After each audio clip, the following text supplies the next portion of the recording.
大家好，今日 Boxing Day 由廖正文同叮當仲有阿贊同你睇天氣。平安夜同聖誕嘅天氣咧都好凍啊！到咗 Boxing Day 咧，天氣暖翻唔少。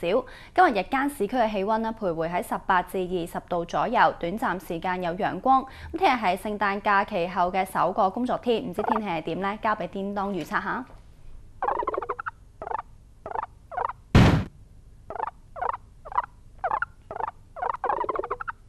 唔該晒，叮當。預測聽日咧會係多雲，稍後有雨。市區嘅氣温咧介乎17到20度，吹和緩至清勁嘅東風。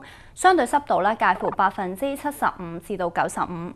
跟住睇下未來幾日嘅天氣啦。由於一股強烈嘅冬季季候風會喺週末抵達華南沿岸，本港天氣咧會再度轉冷，除夕嘅最低氣温咧更加會跌到得返9度，5日嘅氣温咧介乎9至到19度。跟住睇下華南地區嘅天氣。澳門、深圳、廣州、東莞全部都係有雨，4個城市嘅氣温介乎12至到20度。另外4個嘅華南城市嘅天氣方面，珠海、中山、佛山、韶關都係落雨，氣温介乎7至到20度。最後睇埋4個主要城市嘅天氣。北京、天津係多雲，上海有雨，成都天陰。4個城市都好凍，北京同天津嘅最低氣温低至零下5度。